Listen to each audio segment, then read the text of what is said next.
U.S. President Barack Obama has officially entered his second term. The president took the oath in a private ceremony at the White House on Sunday. Contentious issues such as the fiscal deficit and gun control are likely to dominate the start of the term.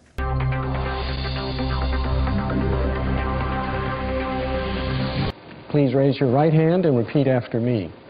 I, Barack Hussein Obama, do solemnly swear. I, Barack Hussein Obama, do solemnly swear. That I will faithfully execute. That I will faithfully execute. The office of President of the United States. The office of President of the United States. And will, to the best of my ability. And will, to the best of my ability. Preserve, protect, and defend. Preserve, protect, and defend. The Constitution of the United States. The Constitution of the United States. So help you God. So help me God. Congratulations, Mr. President. Thank you, Mr. Chief Justice. Thank you so much.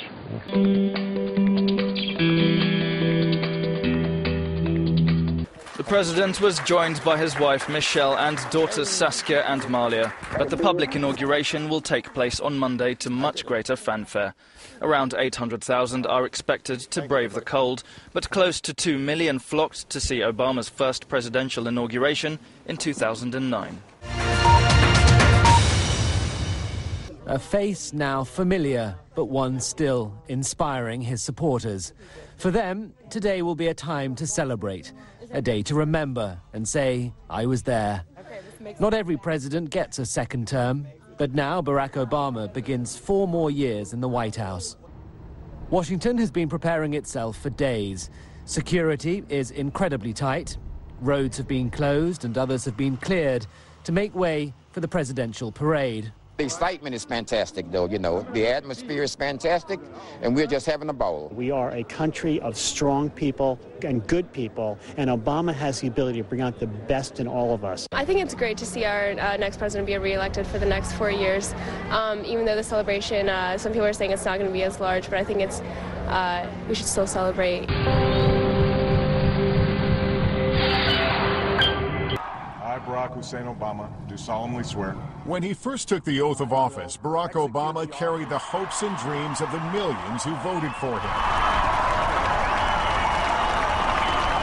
Excitement, wonder, and passion electrified the packed crowd on the National Mall.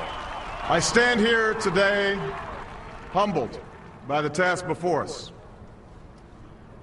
grateful for the trust you've bestowed, mindful of the sacrifices borne by our ancestors. The mood in Washington that night ecstatic, as the new president and his beautiful wife celebrated a victory for the ages. The new administration was the toast of the town, but storm clouds were hovering. A recession and financial crisis gripped the country, with unemployment soon to hit 10%. A bailout of some financial giants and the auto industry, and a massive stimulus plan occupied his early days in office.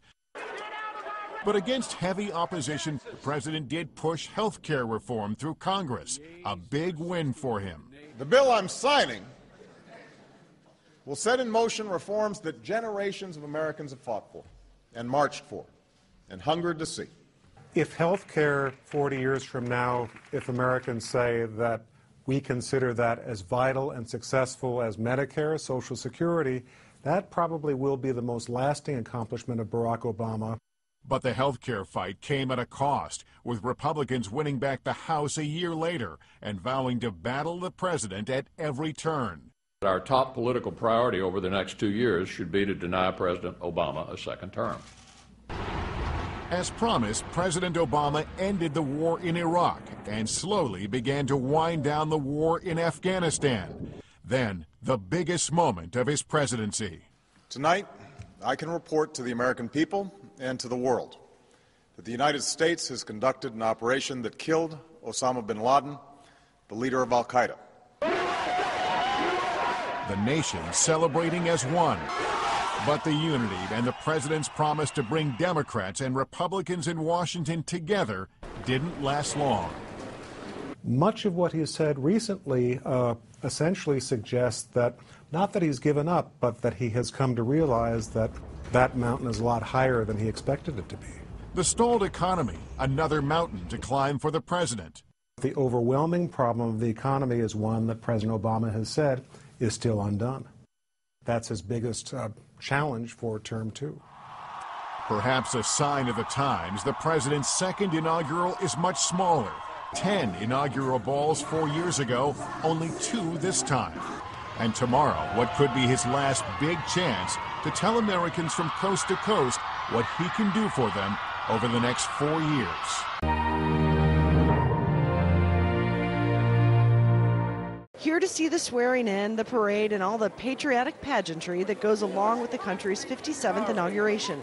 A chance for the president to rally the country because experts say he needs Americans to get involved if he has any chance of getting his way with a Republican-controlled House of Representatives. He needs to target red states. He needs to target some of these Republican senators out there, some of these Republican congresspeople who could be moved on some of these issues. I think it could be a brilliant plan if Barack Obama actually executes it properly. The chief concern for Americans is still the economy. Hope he turns the country around. We need to get the economy back on solid ground and move the progressive agenda forward. We got to get the economy going, the jobs, because too many people are unemployed.